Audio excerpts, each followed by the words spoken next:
Hola, ¿qué tal? Bienvenidos a un nuevo vídeo en el canal donde hoy vamos a meternos de lleno en un tema que da mucho que hablar: la seguridad y la democracia en América Latina.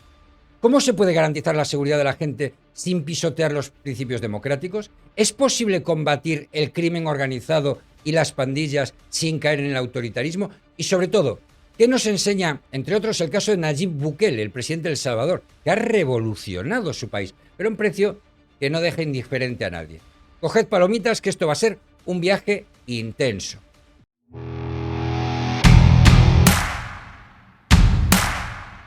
América Latina es una región fascinante, llena de vida, cultura y potencial, pero también marcada por desafíos enormes: desigualdad, corrupción, narcotráfico y una violencia que, en muchos sitios, hace que salir a la calle sea una lotería. En este vídeo vamos a analizar cómo los gobiernos de la región intentan poner orden en este caos y por qué a veces sus soluciones generan más problemas de los que les resuelven. Y ojo, vamos a poner el foco en Bukele, un tipo que ha pasado de ser un desconocido a convertirse en una figura que divide al mundo. Para unos, un héroe que ha salvado a su país. Para otros, un peligro para la democracia. Vamos a desgranar sus logros, las críticas que le llueven y cómo arrasó en las urnas. Pero antes de meternos en harina, un poco de contexto. América Latina no es solo samba, fútbol y playas. Es una región donde millones de personas viven con el miedo a ser víctimas de un atraco, un secuestro o algo peor. Los gobiernos, presionados por la ciudadanía, han probado de todo, desde negociar con criminales hasta sacar tanques a las calles. Pero, ¿dónde está el equilibrio? ¿Cómo se protege a la gente sin convertir el país en un cuartel? Este vídeo no solo va a responder a estas preguntas, sino que también va a hacerte pensar sobre lo que significa vivir en una democracia en tiempos de crisis. Así que venga, ponte cómodo, dale al like si te mola el plan, suscríbete si aún no lo has hecho y activa la campanita para no perderte nada. Arrancamos. Y ahora vamos a meternos en el meollo de la cuestión. ¿Qué está pasando con la seguridad y la democracia en América Latina? Esta región es un polvorín donde la violencia, el crimen organizado y la inestabilidad política están poniendo a prueba a los gobiernos y a sus ciudadanos. No es solo una cuestión de balas y sangre. La inseguridad amenaza los cimientos mismos de la democracia, porque cuando la gente vive con miedo, empieza a exigir soluciones drásticas, ¿no? Y ahí es donde las cosas se pueden torcer. Hoy vamos a desglosar este tema a fondo, analizando cómo se relacionan seguridad y democracia, qué políticas se están aplicando, los riesgos del populismo punitivo y, como novedad, la falta de libertades en Venezuela y el lío de las narcoguerrillas con Petro en Colombia. La relación entre seguridad y democracia. Empecemos por lo básico. Sin seguridad no hay democracia que valga. Si no puedes salir de casa sin miedo a un atraco, un secuestro o algo peor, ¿de qué sirve tener derecho al voto o a manifestarte? En América Latina la violencia es un problemón que no da tregua. Países como México, Honduras, Brasil o Venezuela tienen tasas de homicidios que en algunos casos superan los 20 por cada 100.000 habitantes, según datos de 2024, los últimos que tenemos. Hablamos de cárteles de droga que mueven miles de millones, pandillas como la Mara Salvatrucha que controlan barrios enteros y, en algunos sitios, hasta guerrillas que desafían al Estado. Este panorama hace que la gente esté desesperada por soluciones, pero aquí viene el quid. Cuando los gobiernos se obsesionan con la seguridad, a veces acaban pisoteando las libertades democráticas. Pensad en un caso clásico: México. Desde 2006, cuando Felipe Calderón declaró la guerra al narcotráfico, el país ha metido a los militares en las calles para combatir a los cárteles. Resultado, más de 400.000 muertos y 100.000 desaparecidos en 2 décadas, según las ONGs. La creación de la Guardia Nacional en 2019, bajo López Obrador, prometía cambiar las cosas, pero la violencia sigue desbocada en estados como Sinaloa y Michoacán. Y lo peor, la militarización ha traído abusos, detenciones arbitrarias, ejecuciones extrajudiciales y una sensación de que el Estado está más cerca de un cuartel que de una democracia. Otro ejemplo es Colombia, con la política de seguridad democrática de Álvaro Uribe entre 2002 y 2010. Uribe machacó a las FARC. Redujo los homicidios un 51% y los secuestros, ojo, en un 90%, pero a un costo brutal. Los falsos positivos, civiles asesinados y presentados como guerrilleros. Esto nos enseña una lección clara: la seguridad no puede ser una excusa para saltarse las reglas del juego democrático. Ahora metamos el foco en Venezuela, porque lo que está pasando ahí es un caso de libro sobre cómo la búsqueda de seguridad puede convertirse en una coartada para cargarse la democracia. Desde que Hugo Chávez llegó al poder en 1999 y especialmente bajo Nicolás Maduro desde 2013, Venezuela ha ido cuesta abajo en libertades. Maduro ha usado la excusa de la seguridad, ya sea contra amenazas imperialistas o supuestos golpistas, para justificar un régimen que reprime cualquier disidencia. Según Freedom House, en 2024 Venezuela es uno de los países menos libres del mundo, con un índice de libertad comparable al de Corea del Norte o Siria.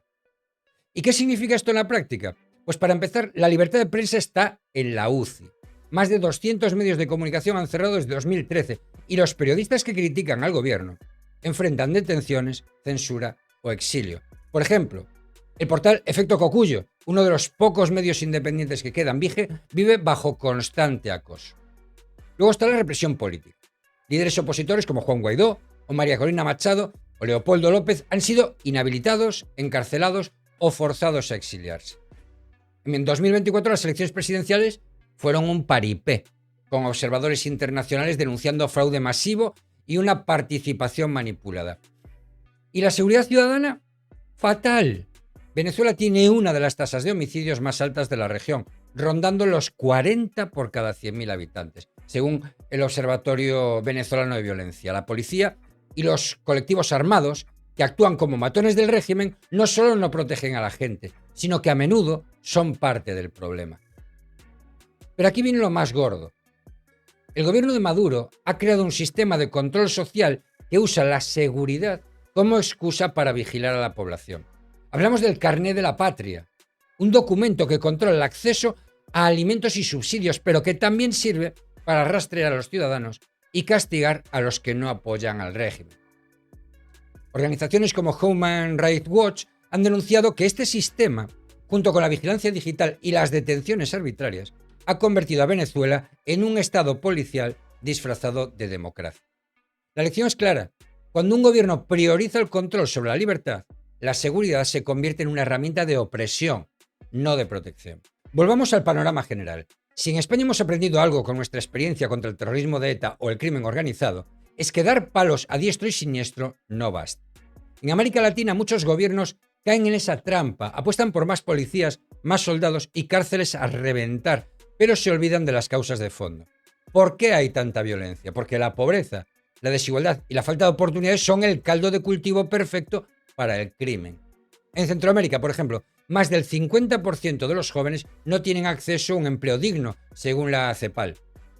Sin trabajo ni futuro, muchos acaban en pandillas como la MS-13 o el Barrio 18. Entonces, ¿cuál es la solución? Políticas integrales, por supuesto. No se trata solo de meter a los malos en la cárcel, sino de prevenir que los chavales se metan en el crimen. Un ejemplo claro es Medellín, en Colombia. En los 90 era la capital mundial del narcotráfico, con Pablo Escobar y sus sicarios sembrando el terror. Y por qué no decirlo, dando paguitas a todo el mundo, ¿vale? Con lo cual desincentivaban incluso el trabajo. Hoy Medellín es un referente de transformación urbana, gracias a inversiones en transporte público, como el metro, bibliotecas en barrios marginales y programas para jóvenes, así como la facilidad para implantar empresas. Esto no es magia. Si das alternativas, la gente no se mete en lío. Otro caso es Costa Rica, que sin ejército y con una apuesta por la educación, tiene una de las tasas de violencia más bajas de la región. La clave está en atacar a las raíces: pobreza, desigualdad y corrupción, sobre todo corrupción. Las narcoguerrillas y su relación con Petro en Colombia. Ahora hablemos de un tema que está dando mucho que hablar: las narcoguerrillas en Colombia y su relación con el gobierno de Gustavo Petro. Colombia lleva décadas lidiando con grupos armados como las FARC, el ELN o los paramilitares, que combinan guerrilla con narcotráfico. Aunque las FARC firmaron la paz en 2016, las disidencias de este grupo y el ELN siguen activos, financiados por el narcotráfico y la minería ilegal. Según el Instituto de Estudios para el Desarrollo y la Paz, en 2024, estas narcoguerrillas controlaban zonas rurales clave, y en el 2025 también, especialmente en regiones como Cauca y Arauca, donde producen y trafican cocaína a escala industrial. Aquí entra Gustavo Petro, presidente de Colombia desde 2022, que llegó con una promesa revolucionaria: la paz total. Petro, exguerrillero del M-19, quiere negociar con todos los grupos armados, desde el ELN hasta las disidencias de las FARC, para poner fin al conflicto. Pero esta estrategia ha levantado sospechas, especialmente entre la oposición, que lo acusa de ser demasiado blando con las narcoguerrillas. ¿Qué hay de cierto? Bueno, vamos a analizarlo con un poco de cabeza. Por un lado, Petro ha impulsado diálogos con el ELN y ha ofrecido incentivos para que las disidencias de las FARC se desmovilicen, como amnistías y programas de reinserción. En 2023 logró un alto el fuego temporal con el ELN, pero los resultados son absolutamente decepcionantes. La violencia en zonas rurales no ha bajado y los ataques contra civiles y militares siguen. Según la Fundación Paz y Reconciliación, en 2024 hubo más de 300 enfrentamientos armados relacionados con narcoguerrilla. Los críticos de Petro, como el uribismo, dicen que su pasado guerrillero lo hace simpatizar con estos grupos y apuntan a supuestos pactos bajo la mesa para permitirles operar a cambio de apoyo político. Estas acusaciones reflejan la polarización del país. Por otro lado, Petro tiene un problemón. El narcotráfico es un monstruo que no se derrota solo con diálogo. Colombia produce el 70% de la cocaína mundial, según la ONU, y las narcoguerrillas son parte de esa maquinaria. Petro ha intentado cambiar la estrategia, apostando por sustitución de cultivos en lugar de fumigaciones, pero los resultados son lentos y los campesinos que dependen de la coca se sienten abandonados. Además, la relación con las narcoguerrillas se complica por la geopolítica. El ELN, por ejemplo, tiene bases en Venezuela, donde el régimen de Maduro les da cobijo, según informes de inteligencia. Esto pone a Petro en una posición delicada porque necesita cooperar con un vecino que no juega limpio. ¿Es Petro cómplice de las narcoguerrillas? No hay pruebas claras de eso, pero su estrategia de paz total está en la cuerda floja. Negociar con grupos que combinan ideología con narcotráfico es como bailar con el diablo. Puede salir muy escaldado. Colombia necesita una mezcla de diálogo y mano firme, pero sin caer en la militarización extrema de los tiempos de Uribe. El reto es enorme y Petro está en el ojo del huracán. Volviendo al panorama general, hablemos del populismo punitivo que está ganando terreno en la región. Cuando la gente está harta de la violencia, es fácil que apoye a líderes que prometen mano dura. Vamos a meter a todos los criminales en la cárcel y punto. Bueno, suena bien, pero es un arma de doble filo. Encarcelar a miles de personas sin juicio o usar al ejército como policía puede calmar las aguas a corto plazo, pero a la larga debilita la democracia. Pensad en Brasil, donde Jair Bolsonaro aplaudió a los policías que mataban sospechosos en las favelas. Resultado, más violencia y una polarización que aún divide al país. Este enfoque de caña al mono también alimenta el autoritarismo. Cuando un líder promete seguridad a cambio de menos libertades, la gente puede aceptarlo al principio, pero luego es difícil dar marcha atrás. Venezuela es el ejemplo perfecto. Maduro usa la seguridad como excusa para controlar todo, desde los medios hasta las elecciones. En otros países como Honduras o Guatemala, la mano dura ha llenado las cárceles, pero no ha resuelto el problema de fondo porque las pandillas siguen reclutando en barrios donde no hay futuro.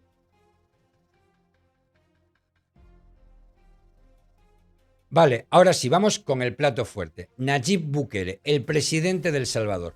Un tío que ha puesto su país patas arriba y que genera amores y odios a partes iguales.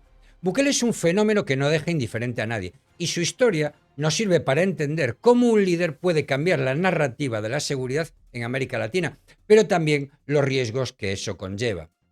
Vamos a desglosarlo todo. El contexto en el que llegó al poder, sus logros, las críticas que le caen y cómo ha arrasado en las urnas.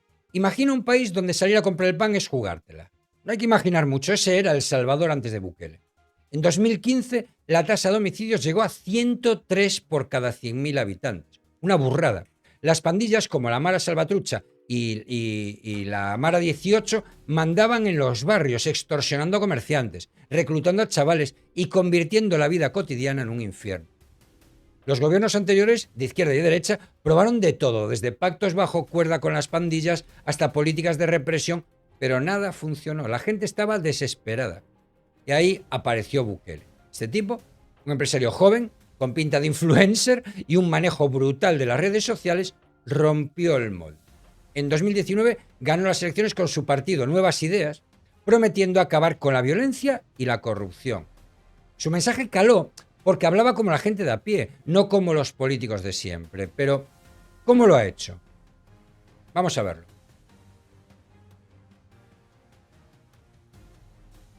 Bukele no se anduvo con chiquitas. Desde que llegó, puso en marcha el Plan de Control Territorial, una estrategia que ha cambiado El Salvador de arriba abajo. Aquí van sus principales logros. 1. Adiós a la violencia. En 2023, la tasa de homicidios se desplomó a menos de 2 por cada 100.000 habitantes. Una cifra que parece de ciencia ficción comparada con los 103 de 2015. Bukele presume de que su país es ahora el más seguro del hemisferio occidental. Y los datos le dan la razón. Barrios que antes eran zonas de guerra ahora son transitables y los ciudadanos dicen sentirse libres por primera vez en décadas. 2. Mano dura contra las pandillas. En marzo de 2022, Bukele declaró un estado de excepción que sigue vigente en 2025, 3 años después. Más de 70.000 personas, la mayoría presuntos pandilleros, han sido detenidas. Para meterlos a todos construyó el Centro de Confinamiento del Terrorismo, el CECOT, una cárcel gigante para 40.000 reclusos con medidas de seguridad que parecen sacadas de una peli de Hollywood. Las pandillas que antes controlaban el país están contra las cuerdas. 3. Modernización a todo trapo. Bukele no solo se ha centrado en la seguridad, ha invertido a lo grande en carreteras, hospitales y proyectos turísticos como Surf City, que han dado un lavado de cara al país. Esto ha traído inversión extranjera y ha cambiado la percepción de El Salvador en el mundo. 4. El experimento de Bitcoin. En 2021, Bukele hizo historia al convertir a El Salvador en el primer país en adoptar el Bitcoin como moneda legal. La idea era modernizar la economía y atraer inversores, aunque en esto los resultados han sido un poco como una montaña rusa, ¿no? Algunos lo ven como un golpe de genio, otros como un fiasco. Estos logros han convertido a Bukele en un ídolo para muchos salvadoreños. La gente lo adora, porque por primera vez en mucho tiempo pueden salir a la calle sin miedo. Pero como todo en la vida, hay un reverso oscuro. No todo es un camino de rosas. La estrategia de Bukele ha levantado ampollas dentro y fuera de El Salvador. Aquí van las principales críticas.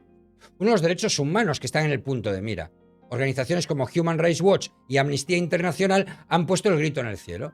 Las detenciones masivas han metido en la cárcel a miles de personas sin pruebas claras, incluyendo a muchos inocentes. Hay informes de torturas, hacinamiento en las cárceles y condiciones inhumanas en el CECOT.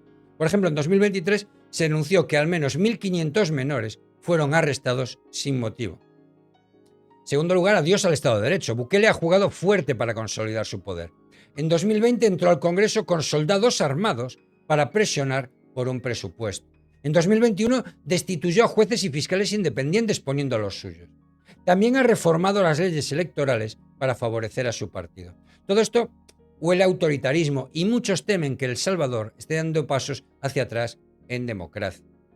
Tercer lugar, los ataques a la prensa. Bukele no se corta un pelo a la hora de señalar a los medios críticos, llamándolos enemigos del pueblo. Los periodistas independientes y las ONGs denuncian un ambiente de hostilidad que limita la libertad de expresión. ¿Y después qué? Bueno, los expertos advierten que la estrategia de Bukele es un parche. Sin atacar la pobreza, la desigualdad y la falta de oportunidades, las pandillas podrían volver. Es un buen primer paso y puede favorecer el que se establezca industria y el que la economía del país despegue. Pero eso es algo imprescindible. Si a la libertad física no le sumamos la libertad económica, esto va a ser un simple parche. Además, depender tanto de la represión y de un líder carismático no es sostenible a largo plazo. Si algo demuestra la popularidad de Bukele son las urnas. En las elecciones de febrero de 2024 arrasó con un 87% de los votos, un resultado que ya quisieran muchos políticos, o casi todos los políticos del mundo. Su partido, Nuevas Ideas, también se llevó la mayoría del Congreso, dándole un control casi absoluto. Pero no todo fue limpio. Las reformas electorales previas, que recortaron escaños y cambiaron el sistema de voto, fueron criticadas por la OEA, por la Organización de Estados Americanos, y otros organismos que hablaron de irregularidades y un terreno de juego desigual. Aún así, la gente votó en masa por Bukele, porque para muchos la seguridad pesa más que las alarmas sobre la democracia. Entonces, ¿qué pasa con Bukele? Por un lado, ha conseguido lo que parecía imposible, devolver la seguridad a un país que estaba roto, pero por otro, lo ha hecho pisoteando principios democráticos y generando un culto a su persona que da un poco de yuyu.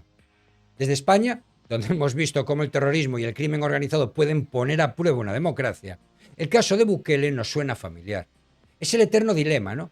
¿Vale la pena sacrificar libertades por seguridad? Y sobre todo, ¿es este modelo sostenible? Sin atacar las causas de fondo como la pobreza o la exclusión, el castillo puede venirse abajo cuando Bukele ya no esté. Llegados a este punto, ¿qué podemos aprender de todo esto? América Latina está en una encrucijada. La gente quiere seguridad, pero también quiere vivir en democracias donde se respeten sus derechos. El caso de Bukele es un espejo donde la región puede mirarse con lo bueno y lo malo. Por un lado, demuestra que un liderazgo fuerte y medidas contundentes pueden dar resultados. Por otro, nos recuerda que el camino fácil puede salir caro. Para el futuro, los gobiernos latinoamericanos tienen que apostar por estrategias que no se queden en la superficie. Aquí van algunas ideas. La primera, invertir en prevención. Programas para jóvenes, educación de calidad y empleo digno son la clave para evitar que las nuevas generaciones caigan en el crimen. Fortalecer las instituciones. Sin un sistema judicial independiente y una prensa libre, cualquier democracia está en riesgo. El tercero, cooperación internacional. El crimen organizado no respeta fronteras. Países como España, con experiencia en lucha antiterrorista, pueden compartir know-how, pueden compartir conocimientos con la región. Bukele ha puesto el listón alto en seguridad, pero también ha encendido las alarmas sobre lo que pasa cuando un líder concentra demasiado poder.